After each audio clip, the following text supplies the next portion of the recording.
اما بعد شامل عبادت بسم ہے. اللہ الرحمن الرحیم نحن قدرنا بینکم الموت وما نحن بمسبوقین صدق اللہ العظیم وقال رسول اللہ صلی اللہ علیہ وسلم تحفۃ المؤمن الموت او کما قال علیہ الصلاۃ والسلام. رہ کے دنیا میں بشر کو نہیں زیبا غفلت، موت کا دھیان بھی لازم ہے کہ ہر آن رہے. جو بشر آتا ہے دنیا میں یہ کہتی ہے قضا، میں بھی پیچھے چلی آتی ہوں ذرا دھیان رہے.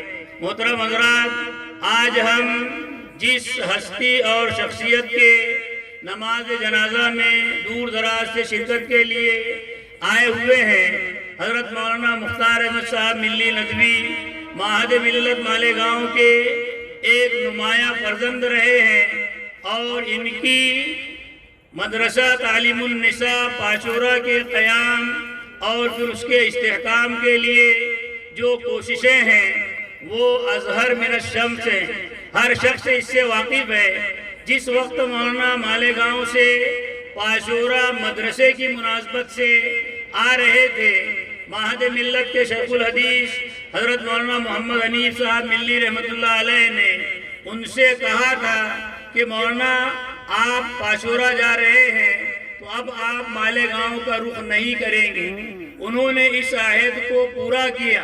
حضرت مولانا محمد حنیف صاحب ملی رحمۃ اللہ علیہ کی جو گزارش تھی اس کو انہوں نے پورا کیا. استاذ کے فرمان واجب الاذعان پر عمل کیا، اور مولانا نے مدرسہ تعلیم النساء کے ذریعے جو خدمات ہیں، بنات حوا کو زیور تعلیم سے آراستہ کرنے کا جو بڑا کام بہت ہی حکمت اور دانشمندی کے ساتھ مولانا نے کیا ہے. آج جو شرکاء یہاں نماز جنازہ میں موجود ہیں، یہ مولانا سے محبت اور مولانا کی الفت کی نسبت پر یہاں تشریف لائے ہوئے ہیں. یہ سانحہ صرف مولانا کے اہل خانہ کی کا سانحہ نہیں ہے، بلکہ ملت اسلامیہ کا بھی سانحہ ہے. معہد ملت کے لیے بھی ایک بڑا سانحہ ہے، اور اسی مناسبت سے معہد ملت سے بھی ایک قافلہ ملی برادران کا بھی کئی قافلہ دور دراز سے بہت سارے لوگ الحمدللہ یہاں آئے ہوئے ہیں. ایسے موقع پر اللہ کے نبی صلی اللہ علیہ وسلم کا یہ ارشاد بھی پیش نظر رہے کہ جس جنازے میں 40 افراد شریک ہوں اور مرحوم کے لیے دعائے مغفرت کریں، اس کے لیے من جانب اللہ مغفرت کا معاملہ طے رہتا ہے. اب اتنی بڑی تعداد جو شریک ہے تو ظاہر سی بات ہے کہ حضرت مولانا کے لیے مغفرت کا جو معاملہ ہے اس کے بارے میں ہمیں اطمینان رکھنا چاہیے.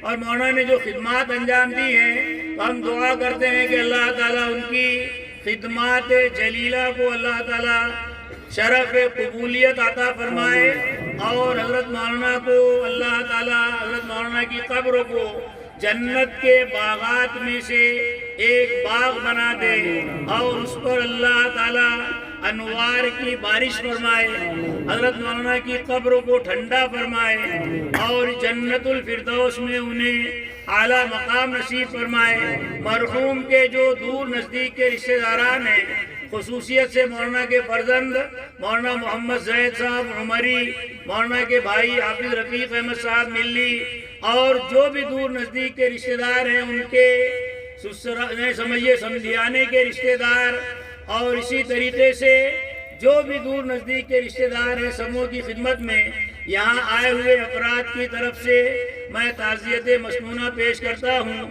ہر فرد بشر کے لیے یہ وقت مقرر ہے من جانب اللہ. حضرت مولانا کے لیے یہ دن مقرر تھا. کل تک کوئی نہیں جانتا تھا کہ آج صبح کیا فیصلہ من جانب اللہ ہونے والا ہے. اللہ کی طرف سے فیصلہ ہوا، مرحوم اللہ تعالیٰ کی جوار رحمت میں پہنچ گئے. ظاہر سی بات ہے کہ اس پر صدمہ ہونا فطری بات ہے. حضرت عبداللہ ابن عباس رضی اللہ عنہ فرماتے ہیں کہ جس وقت میرے والد عباس کا انتقال ہوا، عباس ابن عبد المطلب کا، بہت سارے لوگوں نے تسلی بات کے ہی تسلی کی باتیں کہی مجھے اطمینان نہیں ہوتا تھا۔ وہ حبر الامہ تھے اور اسی طرح مفسر قرآن تھے، ان کا یہ کہنا ہے، مگر انہوں نے کہا کہ ایک دیہاتی نے آ کر تسلی کی بات کہی۔ کیا کہا انہوں نے؟ بہت کام کی بات ہے، کہتے ہیں کہ اس سے مجھ کو اطمینان ہوا۔ اس دیہاتی نے کہا تھا اصبر نکن بک صابرین فانما، کہ عبداللہ آپ صبر کیجئے، آپ کے صبر کرنے کی وجہ سے ہمیں بھی صبر آئے گا۔ کیوں؟ فانما صبر الرعیت بعد صبر الراس، اس لیے کہ رعیت کا صبر بڑوں کے صبر کرنے کے بعد ہی آتا ہے۔ بڑا اگر صابر شاکر ہے تو چھوٹے بھی کیا ہے برداشت کریں گے صدمے کو۔ تو اس دیہاتی نے آگے یہ کہا خیر من العباس اجرک بعدہ، کہ عبداللہ عباس ابن عبد المطلب کے گزرنے کے بعد آپ جو صبر کر رہے ہیں اس پر ملنے والا اجر یہ عباس کے تمہارے درمیان رہنے سے بہتر ہے، کہ عباس تو بہرحال جانے والے تھے، صبر پر ملنے والا یہ اجر قیامت تک تمہارے ساتھ رہے گا۔ خیر من العباس اجرک بعدہ واللہ خیر منک للعباس، اور اللہ تعالیٰ کی بارگاہ میں وہ چلے گئے، تمہارے درمیان رہنے سے ان کو بہتر ٹھکانہ مل گیا۔ واللہ خیر منک للعباس، میں انہی باتوں پر اللہ کے نبی کا جو ارشاد ہے ان للہ ما اخذ، کہ جو اللہ کا تھا اللہ نے وہ لے لیا، وَلَهُ مَا أَعْطَى، آج ہمارے پاس جو ہے وہ بھی اسی کا ہے، وَكُلُّ شَيْءٍ عِنْدَهُ إِلَىٰ أَجَلٍ مُّسَمًّى، ہر چیز ایک مقررہ مدت تک کے لیے ہمارے درمیان ہے۔ فَلْتَصْبِرْ وَلْتَحْتَسِبْ، ایسے موقع پر مرحوم کے متعلقین کو صبر بھی کرنا چاہیے اور اس صبر پر ملنے والے اجر کی امید رکھنا چاہیے۔